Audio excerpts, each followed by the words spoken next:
Rede Jovem Pan News. Estamos de volta com o nosso Pan News, 2h02 para você que nos acompanha. Não perca a hora, ajuste o seu relógio com o nosso aqui da Jovem Pan. Durante a CPI da Covid-19, que está em curso, inclusive, senadores elaboraram perguntas e fizeram discursos envolvendo a postura do governo na gestão da pandemia. Para analisar as medidas de combate ao vírus, nós vamos falar agora com a especialista em direito médico, doutora Mercedes Nunes. Doutora, muito boa tarde, seja bem-vinda aqui à programação da Jovem Pan News, é um prazer tê-la conosco. O prazer é meu, obrigado, boa tarde para todos vocês. Doutora, temos muito a discutir e a falar a respeito dessa pandemia que já dura praticamente 1 ano e meio, não é? A CPI está aí para entender supostas irregularidades, ações que deveriam ter sido feitas e não foram, ações que não deveriam ter sido feitas e foram, não é? Então nós temos dos dois lados. Que balanço a gente pode fazer do Brasil em relação à pandemia, né? O que mais chama a atenção nas práticas adotadas, sobretudo por governos, não é? Para controle da pandemia, nós que estamos chegando aí a quase, lamentavelmente, 500 mil mortos pela doença. No meu entendimento, eu acho que vários são os fatores que contribuíram para nós chegarmos na situação que estamos hoje. Em primeiro lugar, acho que sempre nós tivemos, em se tratando de questões endêmicas, epidêmicas, nós tivemos a coordenação do Ministério da Saúde em todo o país. Excepcionalmente na questão do coronavírus, da Covid-19, o Supremo Tribunal Federal reconheceu a autonomia de estados e municípios para tratar individualmente da questão a par das decisões e das medidas tomadas pelo Ministério da Saúde. Então, desde o início, nós já tivemos um desencontro de informações e de atitudes e de medidas que contribuíram muito para que nós chegássemos nessa desordem absoluta que nós acabamos tristemente constatando.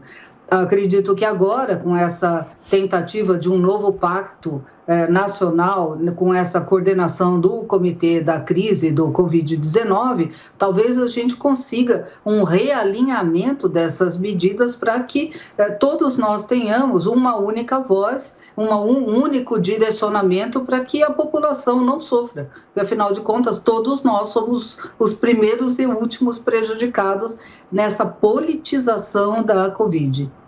Pois é, eu acho que esse é um ponto interessante que nós temos que analisar, né? Porque aí agora vem esse trabalho feito pelos congressistas, feito pelo Senado. Eu também gostaria da avaliação da senhora, doutora, como especialista em direito médico, se essa CPI vem num bom momento ou se ela vem num momento tardio.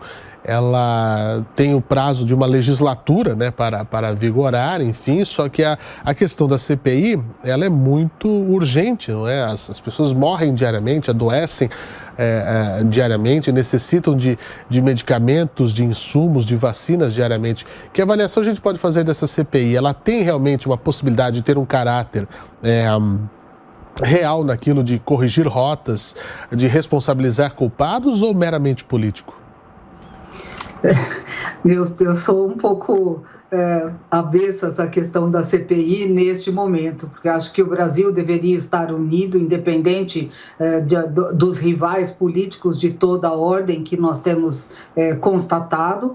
Acho que você não vê essa situação em nenhum outro país do mundo e penso que essa CPI não se dá num bom momento. O momento, na minha opinião, agora seria um momento de entendimento, de tentativa de concordância dos pontos e buscar os pontos em comum para que a população pudesse receber um tratamento uniforme em todo o país. Claro que nós temos diferenças regionais e elas também precisam ser atendidas, mas acho que a CPI se instala mais por uma questão política, efetivamente política, do que pela necessidade de se corrigir rotas, corrigir medidas que eventualmente poderiam ter sido adotadas de um outro modo. No meu entendimento, é uma má hora que essa CPI se instalou.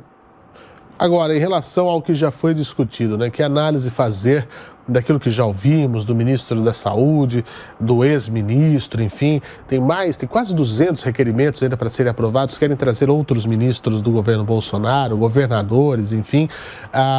O que nós ouvimos, né, nessas sessões é algo de novo ou algo que tudo aquilo que nós já sabíamos, enfim? Eu penso que nós ouvimos uma repetição de tudo que a imprensa se dedica diariamente a produzir de matéria, seja em relação à Covid, seja em relação ao governo federal, ao ministro da Saúde. Acho que a situação se dá exatamente porque nós temos mais de 5 mil municípios tomando a decisão apartada de fazer exatamente o que parece que deve ser correto, estados que não se entenderam, questões políticas e de eleições que se avizinham no próximo ano e decisões também do Ministério da Saúde que não estavam, num primeiro momento, assim, ajustadas com as necessidades da população. Então, acho que nós tivemos, assim, uma somatória infeliz de vários fatores que concorreram para isso, mas a CPI tratou exatamente de matérias que faz pelo menos uns 6 a 8 meses que nós ouvimos e acompanhamos diariamente pela imprensa. Diante dessa situação, o que de fato efetivamente precisa ser feito para garantir o acesso às pessoas aos tratamentos, né, desde os tratamentos hospitalares até mesmo aos tratamentos preventivos, como a própria vacina? O que a gente precisa é de efetividade pública, política. Gostaria de ouvi-la a respeito disso, doutora. Nós precisamos de efetividade pública, de efetividade política e precisamos de uma maior conscientização das pessoas de que se trata realmente de uma doença que precisa de cuidados, que nós devemos tomar todas as cautelas. Acho que essa situação de quase mais de 500 mil mortos que nós já estamos, é um alerta bastante significativo para que nós tenhamos efetividade realmente nas medidas e na coordenação. Nós precisamos ter um coordenador único que fale uma voz única para que o país possa ser beneficiado. Enquanto nós tivermos decisões e medidas divergentes e antagônicas, realmente nossa situação vai apenas se agravar.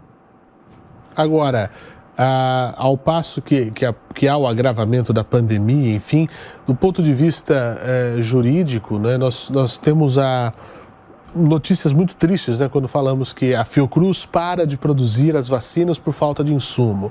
O Instituto Butantan para de produzir as vacinas por falta de insumo. Do ponto de vista jurídico, existe alguma batalha que possa ser feita para que o Brasil consiga ter acesso, né, alguma quebra de patente, acesso a esse ingrediente, para que nós possamos fabricar aqui no Brasil e não ficarmos refém de ter que esperar de fora e podermos dar uma vacinação mais efetiva, porque a gente só não consegue. A rede vacinal brasileira é muito boa, mas não tem vacina e não adianta absolutamente nada. Do ponto de vista jurídico, existe alguma questão com esse fator? Sim, nós podemos, aliás, nós já tivemos isso antes, esse licenciamento compulsório, que é apenas uma suspensão temporária dos direitos intelectuais da patente. Nós já tivemos isso antes.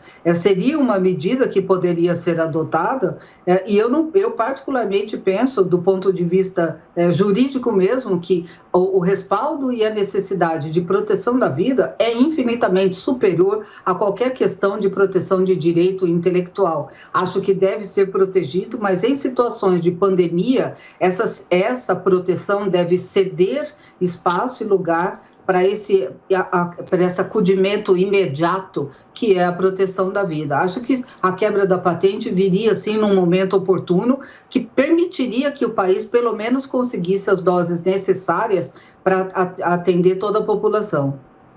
E a respeito das entidades privadas que também querem ter acesso à vacina? Porque, primeiramente, o acesso é para governos, para a saúde pública, né? Mas nós temos aí associações de clínicas vacinais particulares, enfim, que querem, até empresários que já se reuniram, olha, vamos comprar, a gente compra, distribui, uma parte a gente dá para o governo. Essa questão do ponto de vista jurídico, ela pode existir? É um embate que demora, depende de entendimentos? Na verdade, nós já temos uma legislação autorizando a participação das empresas, e isso, para nós, seria extremamente benéfico, porque ampliaria a possibilidade de vacinação da população num tempo menor. O que nós temos de problema é que as farmacêuticas estão com a sua produção comprometida com os estados, com os governos de cada país. Então, não há muito espaço para que as empresas privadas, as associações, consigam acesso a esses produtos. Então, precisaria, primeiro, que houvesse esse esgotamento do fornecimento já comprometido com o governo federal de cada país e depois esse excedente da produção, aí sim poderia ser negociado. Eu ficaria extremamente feliz se nós encontrássemos possibilidade imediata de negociação com as farmacêuticas, porque acho que a participação das empresas privadas neste momento seria extremamente benéfica para toda a população. Esse é o grande ponto e é o que a gente precisa mesmo de efetividade. Do ponto de vista jurídico, para finalizar, doutora, eu gostaria de saber se a senhora tem como adiantar o que podem ser os próximos passos, então, em relação a isso, tanto na CPI como em outras situações, ou realmente vamos continuar acompanhando o que vai ser feito por lá no Senado? A minha sensação é que nós vamos acompanhar o que vai ser feito no Senado, porque esse direcionamento da CPI, no meu entendimento, é o direcionamento político, ele não resolve o nosso problema de imediato. O que nós precisamos de imediato é uma coordenação do trabalho para que a população consiga ser vacinada no menor espaço de tempo. Isso nós não vamos resolver neste minuto, muito menos com essa caça às bruxas, quem estava certo, quem estava errado. Isso mais atrapalha do que auxilia nesse momento que nós precisamos. Acho que dependemos exclusivamente do Senado, dependemos dessa coordenação agora com o Comitê da Crise. Se for possível, despolitizar, pelo menos por um tempo, dar um intervalo na despolitização da Covid-19, para que nós consigamos seguir numa determinação única, de forma que a população receba um único entendimento, perceba um único entendimento, uma única coordenação e todos trabalhando para que nós possamos conseguir as doses necessárias da vacina que todos nós precisamos. É o que a gente espera e queremos mesmo que tenhamos boas notícias para um curto espaço de tempo. Eu gostaria muito de agradecer a doutora Mercedes Nunes, que é especialista em Direito Médico e esteve conosco aqui trazendo essas informações. Uma ótima tarde, um excelente fim de semana e saiba que as portas da Jovem Pan estão sempre abertas para o debate, doutora. Muito obrigada pelo convite, um bom final de semana para vocês e para os seus leitores e ouvintes todos. Obrigada. Muito obrigado.